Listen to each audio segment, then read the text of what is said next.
The last question I have regarding HCBS and the state administration's policy on incentivizing community services rather than nursing homes is one of the problems we've run into is in rural areas, a lot of times the nursing home is the only resource there for long-term care and for aging folks.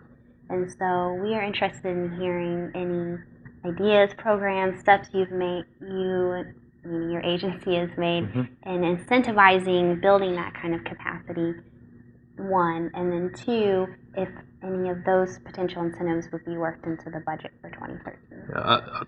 I don't anticipate them being in the 13 budget. As you know, we convened a work group that included several LeadingAge providers and members, and then several KHCA providers and members, and several advocacy organizations along with our staff. Probably September, October, to look at what other states have done in regards to incentives to allow nursing facilities to diversify and get more into HCBS settings and increase the capacity where we need it in rural and frontier areas of the state.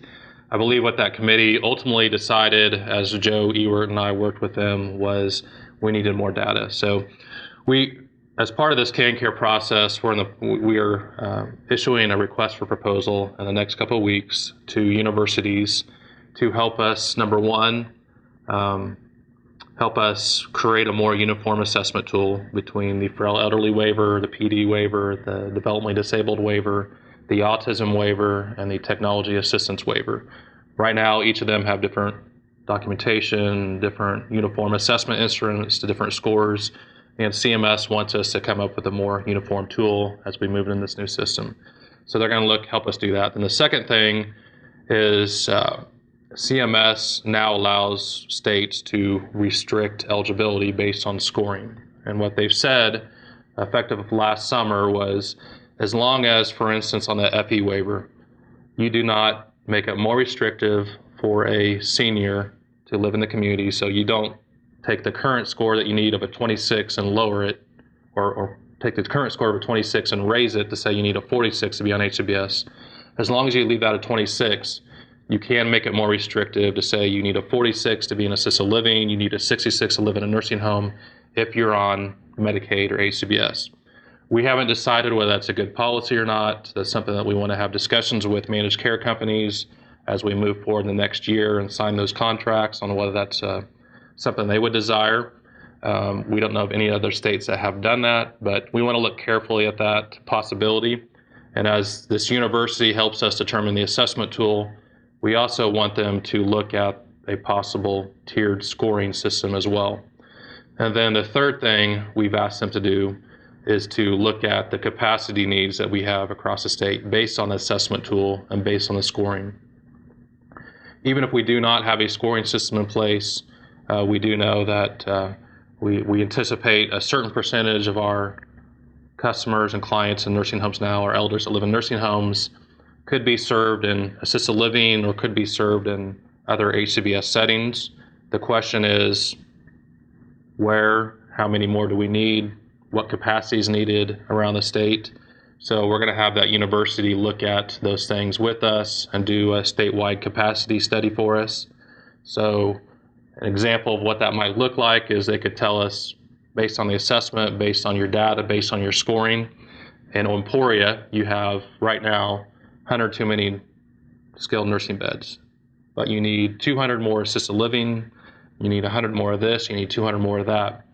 That would then help us know what incentives we need to put in place to build that capacity in Emporia or in McKinney or Logan or Atwood, where we have those needs. But until we know what the assessment tool is going to be, until we have someone take a harder look at the data and where the needs are across the state, it was hard for this group and hard for our agency staff to determine what incentives we wanted to forward on. So it still is our desire to do what some other states have done. Pennsylvania, for example, did a focused shared savings program to where if a nursing facility provider agreed to go from, for example, 60 to 40 beds and use those beds for assisted living HCBS, it would save the state X amount of money, and then the state then returned that savings through an increased HCBS reimbursement. So that's a possibility. There are several other states that have done various forms of incentives.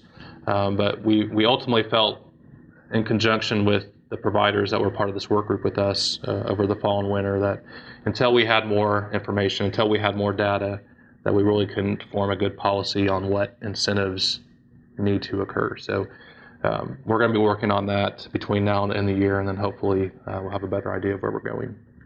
And hopefully you'll reconvene another work group once Yes. the study's done. We certainly will. When we have more information, have more data, we will reconvene. This obviously is a very important thing to us. As we move forward into canned care, it's a lot easier to affect change in Topeka and Kansas City and Wichita than it is in rural areas of the state, where in Cimarron, Kansas, Gene Bryant Shepherd Center is the only nursing home, only healthcare provider there.